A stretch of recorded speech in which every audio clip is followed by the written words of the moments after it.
किमान 2 नंबरची खुर्ची मिळालेली आहे. मी सुद्धा त्या खुर्चीवर 4 वर्षे बसलोय. होय अध्यक्ष महोदय, मी एकच सांगतो, लोकशाहीत जे मंत्री आता झालेत त्यांना मी अगदी अनुभवाचे बोल सांगतो, एकच नंबर खऱ्या अर्थाने असतो. बाकी 2, 3, 4, 5 याला काही अर्थ नसतो अध्यक्ष महोदय.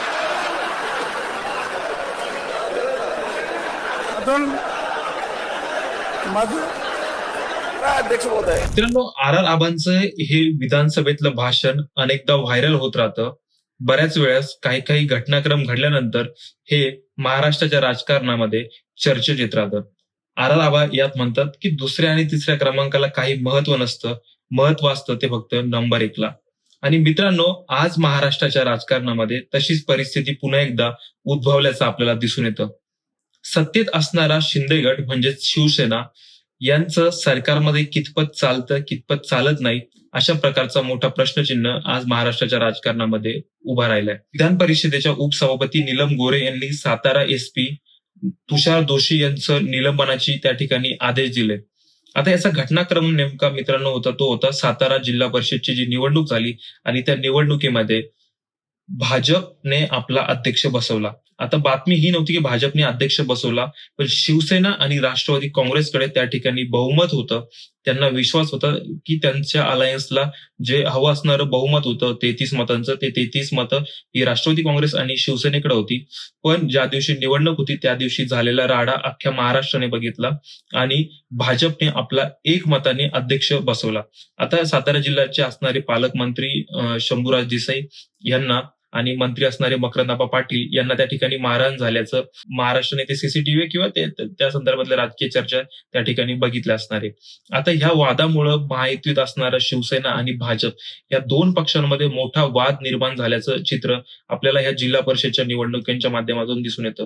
आज स्पष्टपणे त्या ठिकाणी शंभूराज देसाईंनी विधान परिषदेमध्ये मागणी केली की जे साताऱ्याचे एसपी तुषार दोशी यांचं निलंबन करण्यात यावं. हे तुषार दोशी तेच आहे की ज्यांनी जरांगे पाटलांचं आंदोलन अंतरवाली सराटीमध्ये सुरू होतं, ज्यांनी लाठीचार्जचे आदेश दिले होते, तेच हे तुषार दोशी त्यांच्या निलंबनाची मागणी केली. आणि लगेच उपसभापती असणाऱ्या नीलम गोरे ज्या शिवसेनेचे, त्यांनी सांगितलं की यांचं तात्काळ निलंबन करण्यात यावं. सन्माननीय सभापती महोदया, मी आपला आभारी आहे. किमान आपण तरी माझं ऐकून घेतलं, घ्यायची संधी दिली. आपण म्हटलं की तुम्ही सभागृहात आहे, बोला. सन्माननीय सदस्य हेमंत पाटील साहेबांनी, सन्माननीय सदस्य विक्रम काळे सरांनी जी घटना कथन केली, मला थोडासा आपला वेळ हवा आहे. कारण मला काय वाटतंय की आपला तुम्ही मला सारांशाने मुद्दा सांगा. सारांशाने सांगतो. आपल्या दुपारच्या चर्चेत असतं तर अजून सविस्तर चर्चा झाली असती. मी आपल्याला एकच म्हणेन की थोडासा वेळ द्या सन्माननीय सभापती महोदय. मी 40 वर्ष राजकीय जीवनात आहे. वयाच्या 20व्या वर्षी मी राजकारणात आलो. माझ्या वडिलांच्या निधनानंतर मी एका साखर कारखान्याचा चेअरमन झालो. 40 वर्षात असा अनुभव मला राजकारणामध्ये आमच्या जिल्ह्यात, राज्यात कधी आला नव्हता. एवढा वाईट, दुर्दैवी अशा पद्धतीचा अनुभव मी भोगलाय. सन्माननीय सभापती महोदया, निवडणुका होतात, बहुमत, अल्पमत आपण सगळे बघतो. या निवडणुकीमध्ये जिल्हा परिषदेच्या आमचा प्रीपोल अलायन्स महायुतीमधल्या 2 पक्षांचा झाला, राष्ट्रवादी काँग्रेस पक्ष आणि शिवसेना. आणि प्रीपोल अलायन्समध्ये आम्ही 65 जागेंच्या सभागृहामध्ये 37 जागा जिंकल्या. आणि right from the day of election, म्हणजे निकाल डिक्लेअर झालेल्या दिवशी आम्ही सांगितलं आम्ही एक आहोत, जो निर्णय घ्यायचा आहे तो आमचा प्रीपोल अलायन्स घेईल. मी तेवढा इन्सिडेंट सांगतो आता काय झाला ते, ज्याचा उल्लेख सन्माननीय सदस्य विक्रम काळे सरांनी केला. आम्ही 33 सदस्य मतदानाला चाललो. आमची बैठक एकत्र झाली, ठरलं उमेदवार अध्यक्षपदाचा कोण, उपाध्यक्षपदाचा कोण, आणि आम्ही त्या ठिकाणी निघालो. सन्माननीय अध्यक्ष महोदय, हे 2 सदस्य ज्यांच्यावर गुन्हा दाखल झाला, संदीप मांडवे आणि अनिल देसाई, हे आमच्याबरोबर बैठकीला होते. ज्यांचं अपहरण झालं म्हणून सांगितलं ते बापसाहेब शिंदे, सदस्य राष्ट्रवादी काँग्रेस पक्षाचे, आमच्याबरोबर होते. तिथं सुद्धा आमच्या बैठकीच्या ठिकाणी सन्माननीय सभापती महोदया 50 साध्या वेशातले पोलीस खाली होते. तुम्हाला अटकच करायची होती ना, आमच्या 2 सदस्यांना गुन्हा दाखल केलाय म्हणून. तिथं का नाही केली? का? 2000 शिवसैनिक तिथं होते खाली. तिथं नाही धाडस झालं पोलिसांचं आमच्या सदस्यांना हात लावायचं. मी, मान्य मकरंद पाटील, मान्य शशिकांत शिंदे आणि मान्य नितीन काका, आम्ही ह्या सदस्यांना घेऊन या आपलाच चाललाय सगळा किस्सा.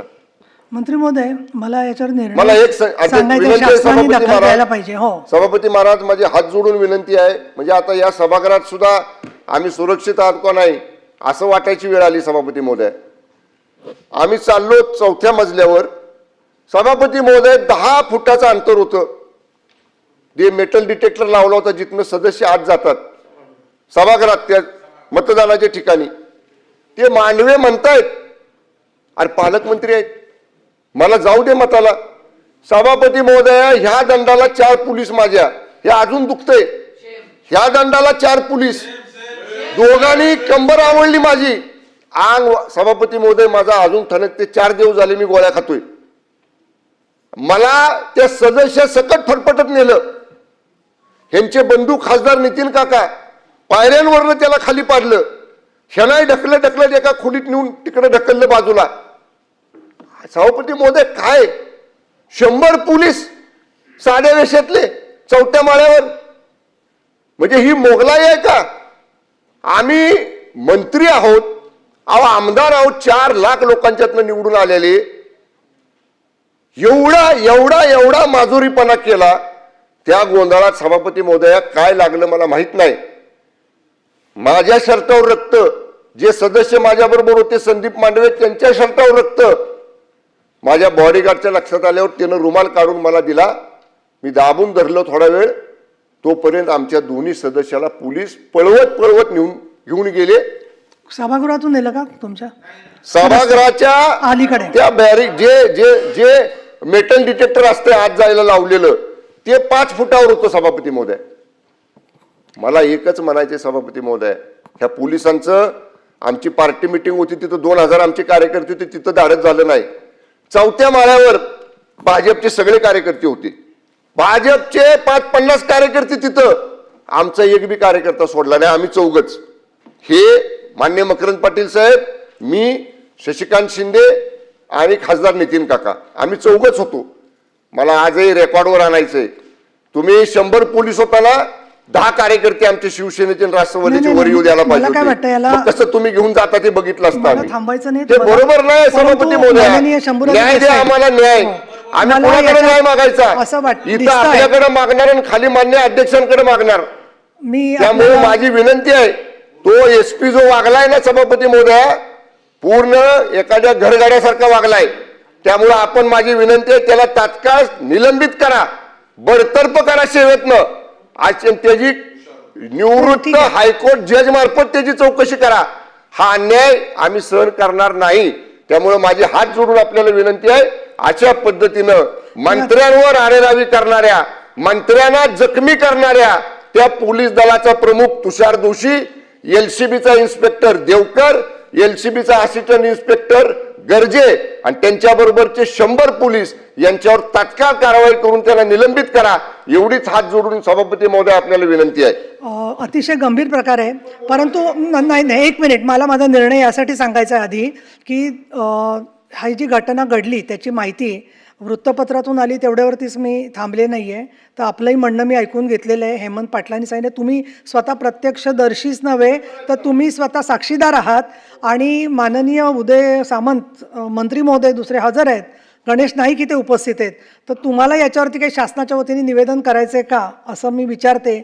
पण निवेदन करायचं नसेल तर या ठिकाणी असणारी पदावरची व्यक्ती, म्हणजे मी उपसभापती आहे, तर मी आज आत्ताच्या आत्ता साताऱ्याचे पोलीस अधीक्षक आणि संबंधित ज्यांनी मतदारांना, देवकर आणि तुम्ही जे म्हणतात, हे पहा, या सभागृहामध्ये आमदार सांगतात ते खरं मानलं जातं, तर मंत्री सांगतायत म्हटल्यावर ते खरंच मानलं पाहिजे. हा आत्तापर्यंतचा प्रघात आहे. 1. दुसरं, एवढी घटना घडल्यावर सरकारकडून कालच चौकशीचे आदेश जायला हवे होते, ते काही कारणाने गेलेले नाही आहेत. आज पहिला दिवस आहे सुट्टीनंतरचा. तर ताबडतोब साताऱ्याचे पोलीस अधीक्षक आणि संबंधित ज्यांनी लोकांना ढकलाढकली केली, जखमी केलेलं आहे आणि महत्त्वाचं म्हणजे मतदानाच्या प्रक्रियेपासून वंचित ठेवलेलं आहे. त्यांचं सरकारने निलंबन करावं असे मी निर्देश देत आहे. आता याच्यानंतर बोला पुढे काय असेल तर चालेल.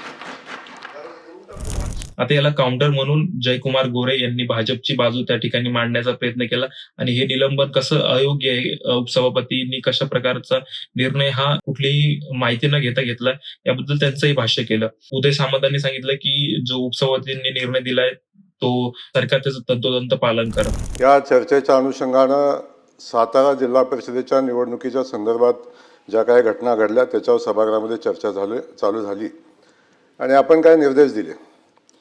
सभापती महोदय, आपण सभागृहाचे सर्वोच्च स्थानी बसलेलो आहात. आपण जो निर्देश दिला तो आपला अधिकार आहे, पण तो निर्देश देण्या अगोदर आपण वस्तुस्थितीची माहिती घेणं हे तितकंच गरजेचं आहे. ज्या जिल्हा परिषदेच्या निवडणुका सातारा जिल्ह्यामध्ये झाल्या आणि जी वस्तुस्थिती इथं सांगायचा प्रयत्न या ठिकाणी सभापती महोदया झाला, ती वस्तुस्थिती पहिली आपण समजून घेण्याची आवश्यकता आहे. सातारा जिल्हा परिषदेची निवडणूक चालू असताना ज्या काही घडामोडी घडल्या त्या जिल्हा स्तरावर झालेल्या घडामोडी आपण सगळ्यांनी पाहिलेल्या आहेत. ज्या सदस्याचं अपहरण झालं, अशा पद्धतीचा गुन्हा दाखल झाला, तो सदस्य राष्ट्रवादीचा आहे. ज्यांनी गुन्हा दाखल केला तो त्या सदस्याचा मुलगा, तो राष्ट्रवादीचा आहे. गुन्हा कुणी दाखल केला त्याचा तपास कुणी करायचा, तो पोलिसांनी करायचा. त्याचा तपास होण्याची आवश्यकता आहे का? आता आहे. असं असताना जिल्हा परिषदेची निवडणूक चालू झाली. सकाळी 10:30 वाजता जिल्हा परिषदेच्या परिसरामध्ये निवडणूक चालू असताना जिल्हा परिषद सदस्य सोडून अन्य कुणी त्या जिल्हा परिषदेच्या सदस्य प्रिमायसेसमध्ये गेलं नाही पाहिजे. आपण कायदा सुव्यवस्था आपण बघतो, निवडणुकीच्या अनुषंगानं काय नियम घालून दिलेले आहेत ते आपल्याला माहिती आहे. आणि ते नियम कुठल्याही लोकप्रतिनिधीसाठी वेगळे नियम नाहीत. कोण मंत्री असले म्हणून वेगळा नियम नाही, कोण आमदार असला म्हणून वेगळा नियम नाही. निवडणुकीची प्रक्रिया चालू असताना निवडणुकीच्या प्रक्रियापासून जिल्हा परिषदेमध्ये जी निवडणूक प्रक्रिया चालू होती, जिल्हा अधिकाऱ्यांचे आदेश होते की कुणी त्या ठिकाणी यायचं नाही, जिल्हा परिषद सदस्य सोडून कुणी येऊ नये आणि जिल्हा परिषदेच्या कर्मचाऱ्यांनी यावं. ही निवडणूक चालू असताना जिल्हा परिषदेमध्ये आपण बघितलं काय परिस्थिती झाली. जिल्हा परिषदेचं पोलीस उभे असताना गेट तोडून माणसं आत गेली नाही. 3-4 हजार लोक त्या जिल्हा परिषदेच्या प्रिमायसेसमध्ये निवडणूक चालू असताना होती. ही कोणी नेली लोक? ही परिस्थिती कोणी निर्माण केली? याची माहिती सभापती महोदया घेतली पाहिजे ना. सामंत साहेबांनी ते निर्देश स्वीकारलेत असं सांगितलंय का? सन्माननीय उपसभापती महोदयांनी जो निर्देश दिलेला आहे त्याचं तंतोतंत पालन शासन करेल. धन्यवाद. म्हणजे भाजप आणि शिवसेना या दोन पक्षांमधला जो अंतर्गत वाद आहे तो मोठ्या प्रमाणावरती वाढताना आपल्याला दिसतोय. त्याचबरोबर उपमुख्यमंत्र्यांनी स्वतः सांगितलं की कशा प्रकारे निवडणूक जी झाली जिल्हा परिषदची त्याच्या अध्यक्षपदाच्या निवडणुकीमध्ये पोलिसांनी कशा पद्धतीने हस्तक्षेप केला.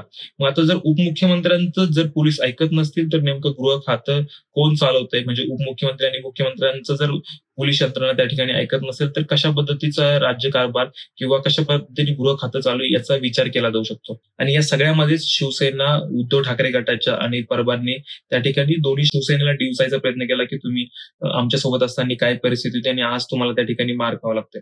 एकंदरीत ह्या सगळ्या नेत्यांचे भाषण बघून, विधान परिषदेतली परिस्थिती बघून शिवसेना आणि भाजपमध्ये सगळं काही आलबेल आहे असं दिसत नाही. म्हणजे एक नवा वाद त्या ठिकाणी एकनाथ शिंदे यांची शिवसेना विरुद्ध भाजप होताना दिसतोय.